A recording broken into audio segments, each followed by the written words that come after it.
This is Amanda from the 36 LD Democrats, and we're interviewing Kathleen Smith for the Seattle School Board. Kathleen, over to you for an introduction. Hi, I'm Kathleen Smith. Is this okay? I see the timer has started. I'm a parent of two kids, a 5-year-old and a 1-year-old. So my 5-year-old just started kindergarten in Seattle Public Schools. And I'm running for school board, in part motivated by the closure plan last year that clearly lacked transparency, accountability, and a data-driven perspective. As a data scientist, I have a skill set that is clearly needed given how that went. So, sorry. I also, I have a lot of connections to teaching, both as a grad student, I taught at a college level. Both of my parents were teachers, and I have several more extended family members who teach both in a regular school setting and also with a cousin with a PhD in special education. And so I feel very strongly about the value of education, and particularly public education, because I am very sure that having a well-educated society is, important and foundational to our democracy. When I first filed to run, I was very focused on the closure process and how to prevent that, and how to prevent a similar situation from happening again. And learning more about the district, I am very concerned with the lack of equity in our city. And my belief is that both the closure process and wait list handling were attempts to address inequity, but we need to really address them at the root, which is ensuring that schools have the resources they need. Great, thank you. Anita will read our first prepared question. We would like to know more of your why and understand what uniquely qualifying experiences you bring to this role and how this informs how you will govern. So as I mentioned, I do have two children who will be entering Seattle Public Schools. And so I have a long-term investment in the sustainability and quality of the education offered through SPS. As a data scientist, I have a missing skill set that would be valuable in providing better oversight and a perspective that can help me ask the questions that can guide the district towards a better decision-making processes. I also have a background in information security, which with AI coming up and privacy concerns, that's a valuable perspective, as well as in general the security of our schools. And my PhD thesis was actually related to population projections, especially for long-term projections. And so looking at our enrollment and the population in Seattle, I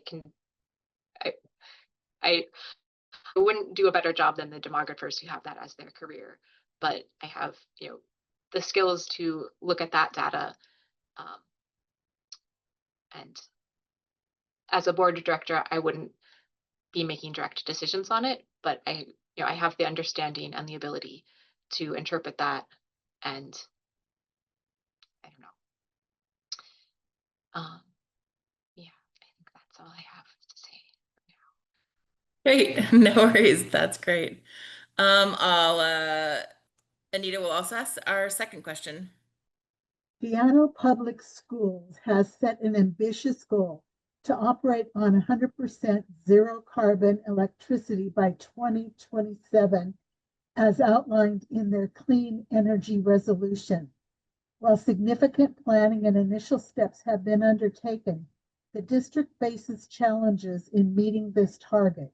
What steps will you take to meet the target? Okay. So I took a look at the clean energy resolution, and there's a report from 2023 on the progress so far. According to the report, at least as of 2023, I think it was 67% of the district's emissions are just due to building operations, which is actually, I think, given that we have um, capital spending funding more than operational funding, um, just the continued updating and new construction focusing on uh, more efficient utilities like heating, um, air conditioning. As time goes on, that may be more needed. If for schools with kitchens, not having gas stoves, I think will make the biggest impact.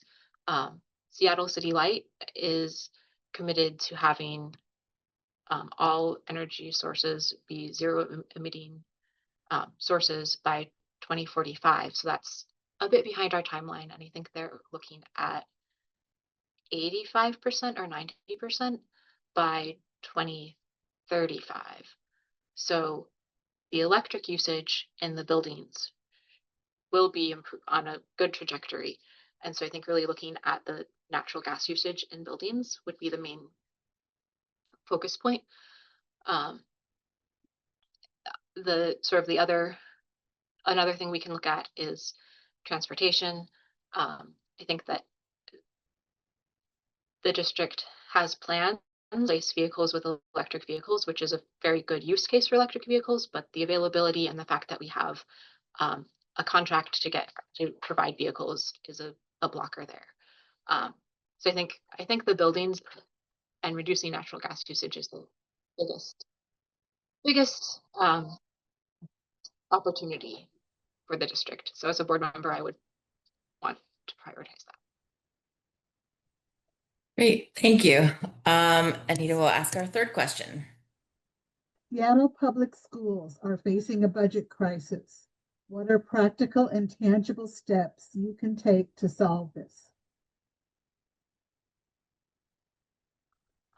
So I think the first thing is we don't have the clarity and transparency on how the budget is being sent. So a forensic audit could provide that information. It's very difficult for the board to make decisions around the budget and provide the oversight of the budget that the board is supposed to do without the information about the budget. So a forensic audit, having the ad hoc budget committee analyze the budget more. And I think when we have a new superintendent, having more explicitly in the working relationship between the board and the superintendent, to have sooner and more detailed opportunities to give feedback on the budget. Right now, it feels like the board and the district, last July, the district had a budget and the board was looking at it. They didn't have the opportunity to make changes. They had the choice of either pass the budget or don't pass the budget. That's not passing the budget's a nuclear option. And so having engagement earlier on is very important. I think, gosh, once you get the information, I think central office and potentially at least analyzing special education where we're sending students to private contracts because we are unable to provide their services in district are potential places for savings. And then the last part would be progressive revenue because across Washington State, school districts do not have enough funding. So working to find ways to increase the funding side of the budget would be the other part. Great, thank you. Our fourth question will also be asked by Anita. We are existing in a time of a federal government hostile to cities and counties like ours. A focus of this hostility has been public education, compounded by ongoing challenges at a state level. New initiatives are being filed to undermine civil rights in our schools. How do you anticipate navigating and leading when we face complex and dynamic challenges to our civil rights, laws, funding, and so on? Okay. So I think there are two main areas that I see the school district needing to protect our students. One is sort of protecting data and privacy of immigrant students. And so kind of with my background in data security, being very thoughtful about how data is being collected, because once it's collected, it can get into the hands of ICE. So being very cautious. And I think at a state level, we already have fairly good policies about not collecting more data than is necessary. You have to have some data on your students just to even be able to track that, they've been in attendance, they're not being picked up by people who aren't their parents that aren't authorized. So there is data that the school district does need to maintain, but to really think about how we can minimize that, and protect students who would be threatened by ICE or other law enforcement. And then I think you mentioned initiatives being filed in Washington State. I think there's a parents' rights bill that's going to be on the ballot next year, and that's an attack on LGBTQ students, as well as, I mean, really just public education across the board. And so if that were to pass, which I think I want to advocate everything in my power not to have that pass. If it were to pass, personally, if I were on the board, I would have a hard time justifying following those laws. I don't know, as an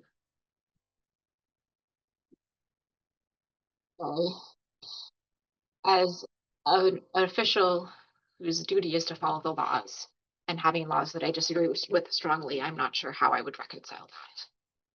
It would be a difficult leadership position. All right, thank you so much. That concludes our prepared questions that we sent. We do have some follow-up questions from both folks here and members who aren't able to make it. Anita, did you have a question? Yes. How soon to notify parents of an event at school, like a gun or a lockdown? Can you repeat the first part of that question? Yeah. How soon should you notify parents of an event at school, like a gun or a lockdown? So as a parent, I would want to be notified as soon as possible, with sort of the caveat that if it's an active event, there could be safety concerns with a lot, like publicly sharing information. And so I don't have the specific background to know the exact details of how that should be navigated, but I think parents deserve to know as soon as possible about events like that affecting their children. But the school district does have to make sure that they're handling things and best practices the safest way. So. All right. Thank you. I have a question from a member, Dana, who is not able to make it.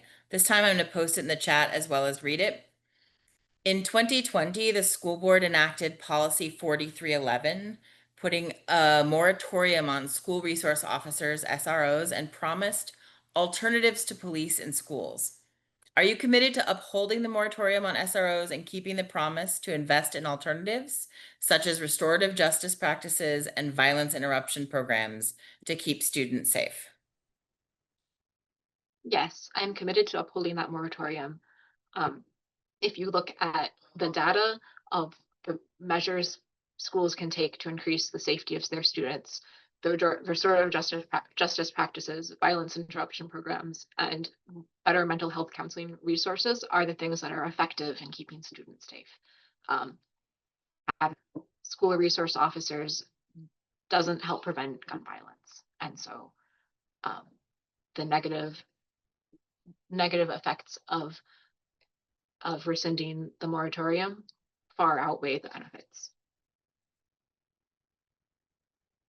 Great. Thank you so much. This concludes our interview, so I'm going to go ahead and stop the recording.